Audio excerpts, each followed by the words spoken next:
আপনি সাইমনের পিটাইছেন, সাইমনের বাবা আমার চাচারে ডাকাইছে, তারপর আমার চাচা চাচি আমার বাড়িতে ঝামেলা করছে। আপনি জানেন আমার বাড়িতে ঝামেলা হলে আমার উপর দিয়ে কি যায়? আমার উপর দিয়ে কি যায় সেটা আমি আপনাদের বুঝাইতে পারবো না, আমি বুঝাইতে চাইও না।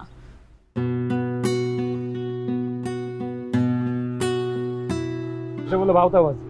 আরে ওই আপনার জন্য সমস্যা হলে হইছে, সমস্যা কি? সাইমন মায়ের খায় পড়ে আছে না?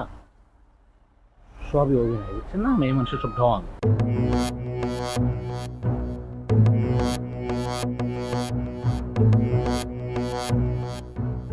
আমার সমস্যা কি হয়েছে সেটা চোখ দিয়ে না দেখলে আপনি নিশ্চয়ই বুঝবেন না, তাই না? দেখেন, দেখছেন, এটা হলো আমার সমস্যা। ছোটবেলায় অ্যাক্সিডেন্ট করে বাবা মা মারা গেছে, ঘরটা আর একটা দোকান আমার নামে। সেই দোকান চাচা চাচি তাদের নামে করানোর জন্য প্রতিনিয়ত আমার নামে অত্যাচার চালায়। আমিও সেই অত্যাচার সহ্য করি। কেন করি জানেন? কারণ এই দুনিয়াতে চাচা চাচি ছাড়া আমার কাছে কেউ নাই, এই জন্য সহ্য করি। আশা করি আপনি আর কোনোদিন আমার কোনো কষ্টের কারণ হবেন না।